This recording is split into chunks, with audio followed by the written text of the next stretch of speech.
There was a time where Bioshock Infinite was number 1 on my list of the bullet, which speaks highly of the quality of the games on my list, but also speaks to how my feelings of Bioshock Infinite have changed over the year.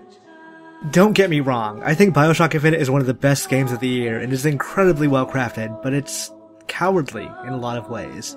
It seems to exist torn between what would make it a mass market success and what would make the game a better experience. It wants credit for the effort of pushing boundaries without really pushing them. But those are all reasons Bioshock Infinite isn't in the top 5, not reasons it's one of the top 10. Those reasons are everything the game does right. It's a deluge of fantastical ideas and concepts, a construction of a fascinating world, a story that's told without the need to point every little thing out. Bioshock Infinite's best graces can be seductive and compelling, and when the game is going in the right direction, it hits all the right spots. The inelegance of Bioshock Infinite doesn't undo that which it handles with equal parts splendor and sophistication, but it does knock it down a few notches from where it should be.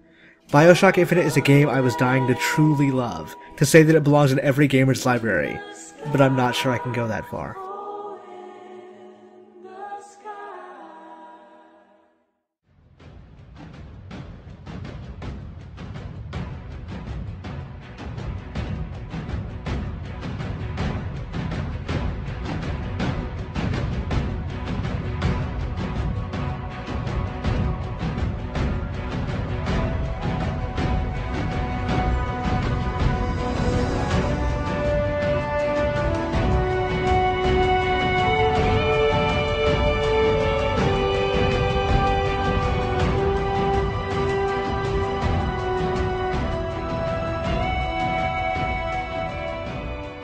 More than any other game on this list, possibly as much as any other game period, Brothers is a creative vision executed concisely and clearly. It's a game that requires some degree of emotional investment, maybe even a certain kind of person, to really feel the full extent of it, but it hits all the right notes for me. Brothers is about a lot of things, but ultimately it's about the struggle and acceptance of death. It masks all this with an adventure and puzzles, but it's a game about how inevitable death is, and how we fight against it regardless. It keeps your soul in a vice grip and does things that wouldn't be possible with non-interactive mediums. I think the key word for Brothers is that it's just realize. It commits to telling you a story in its constructed language because, ultimately, everything can be understood through actions of the environment. The puzzles don't need drawn-out explanations to be understandable. This sounds simple, and maybe it is, but it works to the game's benefit. We so rarely get games that are visions and aren't also janky messes that overstay their welcome. We grit our teeth and put up with gameplay and mechanical compromises for the message an often eccentric director wants to use their games for, and Brothers proves you can have all of those things and a good game too.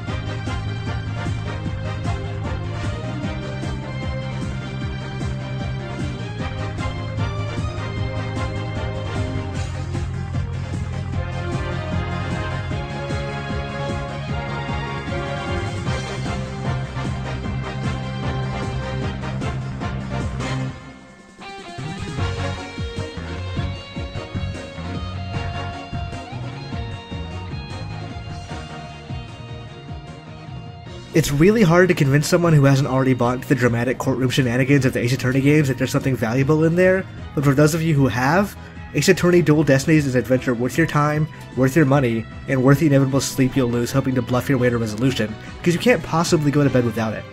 The newest Ace Attorney game brings with it some features that hit just the right spots, and a few that miss, but overall is a package that beats its predecessors out on a few things you never thought the series would ever catch up on, like presentation. The move to 3D helped the game a lot, and they handled the transition pretty well. The soundtrack is dizzying, the twist just as twisted as ever, and the characters who had once been cheated out of their chance at the spotlight finally get a chance to grow. And the DLC case is, surprisingly, actually a great value and one of the best cases in the series. Those who like Ace Attorney already know that they like it, so it's not really surprising it's on my list. Ace Attorney Dual Destinies is a strong title in a series of strong titles, and I absolutely loved it.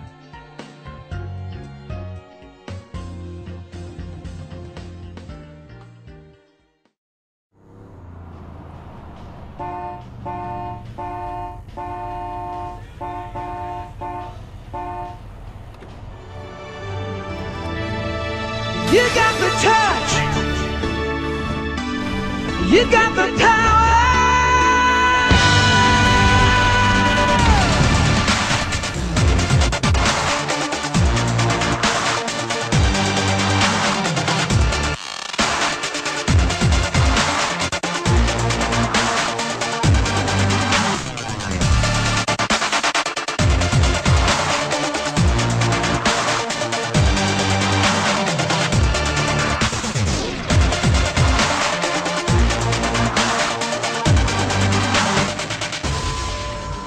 I regret that 2 years ago I didn't fight harder for Saints Row the Third to win Game of the Year.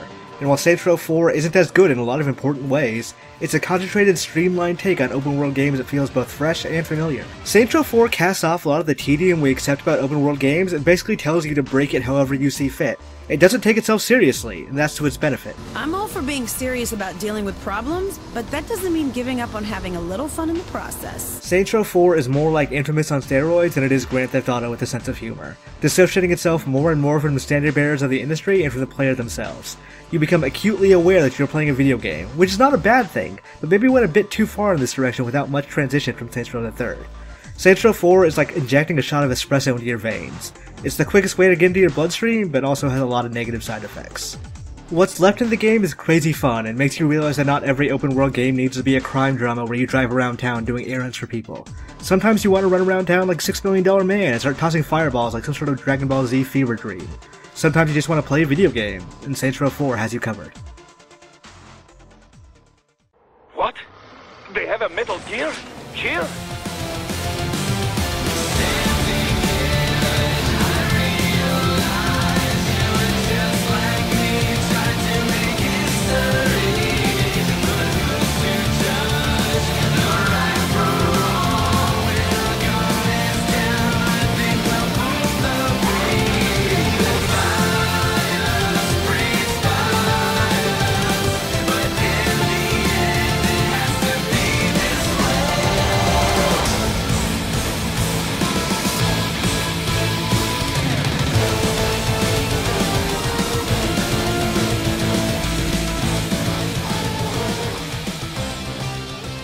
A weird thing happened this year as I was mentally preparing my Game of the Year list. As time went on, Metal Gear Rising kept moving up and up from its number 10 spot that I thought it had a lock on when I first played it. I kept going back to it, playing for better scores, and wanting to fight the bosses again and again. What Platinum accomplished in 18 months is nothing short of miraculous. There are a bevy of small issues with the game, a lot of them stemming from the lack of polish, but when the wheels turn just the right way and at just the right speed, it's amazing. No game this year is better at channeling the concept of being in the zone than Rising, when you're blocking attack after attack, or using your precious few seconds to Zandatsu and line up the enemy's spine just right. The soundtrack in this game is incredible, one of the best of all time. It is not only great to listen to on its own, but appropriate to the game's story, fitting with its tone, and, most importantly, encouraging of your action. Lyrics come up in battle as the boss powers up, manipulating the energy you should be feeling expertly, and it's such a great idea I expect every action game from now on to copy it. My feelings on Metal Gear games ebb and flow, but this is a Metal Gear game in name only. It is in every way a strong action title with some blemishes here and there. If you haven't given it a try and you like action games, you should definitely pick Metal Gear Rising: Revengeance up. Look, let me tell you a story. Once upon a time, I had somebody that I cared about. A partner. Somebody I had to look after. And in this world, that sort of shit's good for one thing. Getting you killed. So you know what I did? I wisened the fuck up. And I realized it's gotta be just me. Bill, it ain't like that. It's Bullshit. It is just like that.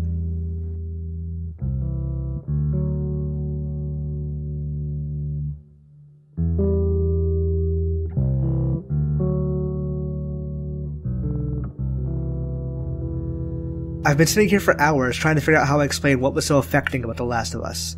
At first blush, it drowns itself in zombie genre tropes. If you have seen zombie movies, you know where any given plot twist is going. But underneath that is something masterfully created that wields its unrelenting atmosphere like a weapon. The Last of Us is an experience that earned its place on my list mostly through sheer brute force of its polish. The Last of Us is a vision of what money and talent can do for video games. It can make cutscenes and gameplay flow seamlessly together. It can make it so you never feel safe in places where there don't appear to be enemies because you can never really be sure. The game is upsetting, as it should be, as it tries to be. The atmosphere of the game is oppressive. It holds you down until it's willing to offer you a cathartic release. There's few, if any, jump scares, but any given moment can be stopped dead by a gunshot or a zombie. The Last of Us is that growing feeling in your gut when you know something bad is about to happen, but aren't sure when or where. The game is expertly crafted, and, if it had more to say, it would have been higher on my list. But it stands as a monument to polish and the exemplar of AAA games of 2013. The Last of Us is a game that needs to be played to understand how an artisan's touch can flip all the right switches, and how a stressful video game might actually be a good thing.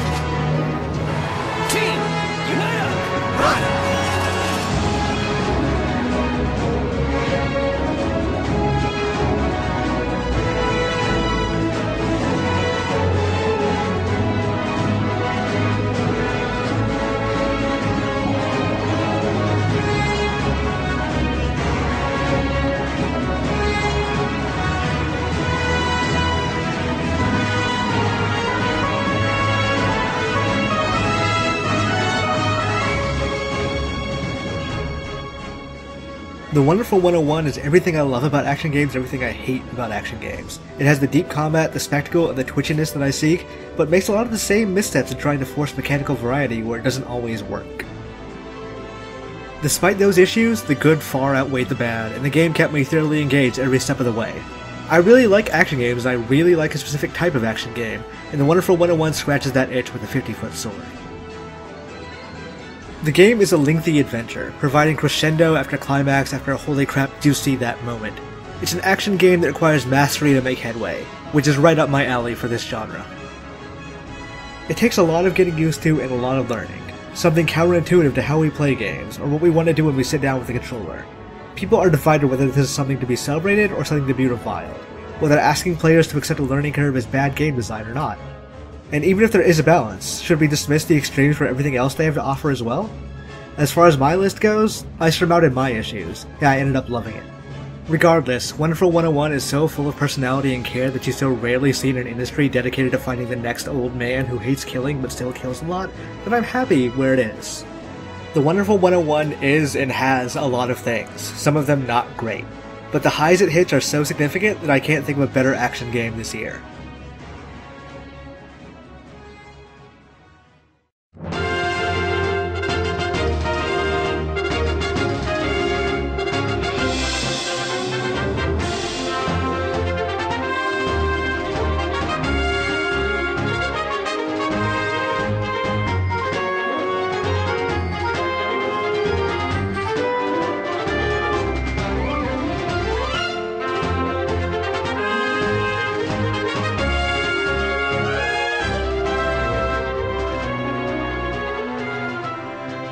I'll admit it, I don't have much nostalgia for Link to the Past. I enjoyed what I played of it as a kid, and earlier again this year, but I started A Link Between Worlds fearful that my lack of sentimentality for the game that birthed it would keep me from enjoying the sequel. I'm glad to say that my fears were unfounded, and A Link Between Worlds is incredible. The game is responsive and ridiculously fast, making me realize how slow Zelda games until now have been. This not only speeds along the adventure, ensuring you're never bored traversing anywhere, it gives the game a more action-y feel. Enemies in your path don't feel like pace-stopping instructions, but like actual fun things to fight. A Link Between Worlds makes one core change that ripples throughout the rest of the game. You buy items instead of finding them. That means you don't find them in dungeons. That means dungeons have to be able to be done in any order. That means you have to find other things in dungeons. That means puzzles must rely on lateral thinking and less on teaching you how to use bombs. That means they can't bog you down with slow learning curves that reset themselves with every little bit of progress. It is, in many ways, the most massive step forward Zelda has taken since Ocarina took the series in 3D. A Link Between Worlds is straight up fun, in a way Zelda has not been in a long time, and I'm talking about a series of games I greatly enjoy. It's a shining example to a lot of games of what cutting out the fat, what making a precisely controlling game, of what focusing on what the player needs can do for a video game. It is Zelda in a shot glass, and while it's not something I want for every Zelda game, it breaks from the cobwebs of the series to show that one single core idea can change everything. It reminds me of the Nintendo from the 90s who once believed that too, and that's why I recommend this to everyone.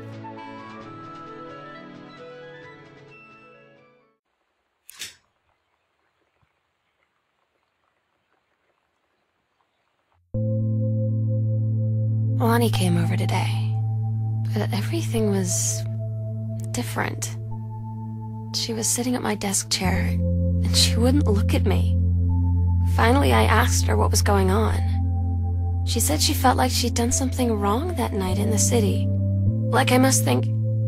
But I said no, there was nothing wrong. I just wanted to say... But I couldn't find the words. I felt like I was gonna cry, but I wasn't sad. She got up and sat next to me on the bed. I looked at her. Lonnie, do you think you could ever... And that's when she kissed me.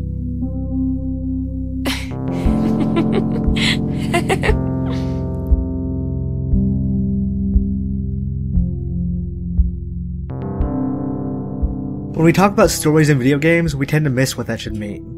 Games like The Last of Us or Bioshock Infinite are one possible avenue for video game stories to take, and Gone Home is another. But Gone Home does things that would not be made better by throwing more money at it or by making it more cinematic. It would be easier to write off Gone Home's place here as another puff piece ranking alongside last year's The Walking Dead, and you'd be partly right. I absolutely have an agenda and I hope people understand games differently. But that doesn't take away from what Gone Home actually does and the experience it offers. Gone Home is the marriage of curiosity and uncomfortable voyeurism. It is the realization of what game developers have been trying to do for years, create a living, breathing world, and it does this despite occupying it solely with the shadows of a family that isn't even home.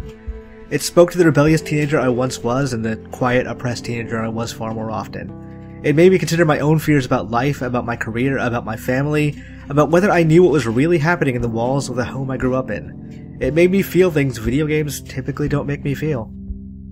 We shouldn't run from that. We shouldn't shun things that push the boundaries of our medium, even if it's only by a little, even if it's not what you think it should be. Sometimes it makes sense to connect with the story of a teenage girl who's lost in reverie in the labyrinth of her own feelings. Sometimes it's okay to think about being a participant, an outsider, in a video game you're controlling. We should be an industry open to games like Gone Home, if only for the hope that we can connect with them in new ways.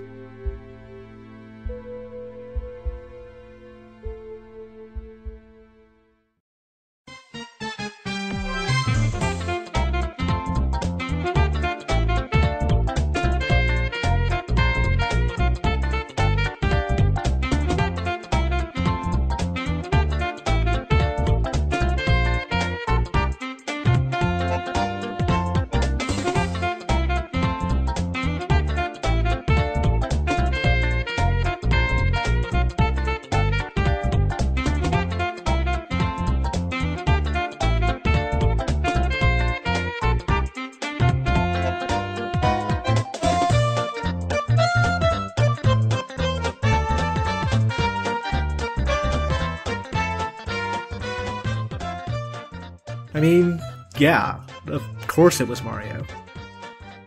What other games it uses their core concepts, Mario treats with ephemeral expertise, mining an idea to its peak levels of fun before throwing it away forever. EED Tokyo's Mario titles are like the Fonzie of video games. They come in, they hit the jukebox, and they just sort of make everything work. There isn't a lot for me to tell you about the game that's not just immediately obvious. It's pure joy, but it doesn't get so caught up in itself that they forgot to put a strong video game there too. Mario has always been gameplay for gameplay's sake, and all the jumping and platforming one would expect from the series is here in full force, wrapped in one new inventive idea after another. You're never left wondering what to do or where to go, you're always moving somewhere. Exploration doesn't come from the slow and methodical search for the unusual, but the fast-paced arrival of somewhere you're not sure you're supposed to be. Mario 3D World is more Mario World than Mario 64, which, yeah, name. I put Gone Home at number 2 and I put Mario at number 1, but it could have easily gone the other way. I want games to be more than what they are, but that's not everything I want games to be. Despite the rankings here, everything in the top 5 represents different paths for video games. It represents those paths extremely well. We don't have to pick one, we can enjoy them all. Our experiences with video games can be eclectic. We should celebrate video games in general, we should celebrate Mario. We want more games with polish, with creativity oozing out the pore, games that promise you something new every time you turn around, without asking you to pay $2 to see it. We should celebrate an industry that brings together big budget games, small budget wonders, and games like Mario together for all of us to play. Mario may not move the industry forward as much as some other games, but no other game this year is as fun to play, so that's why it's my game of the year.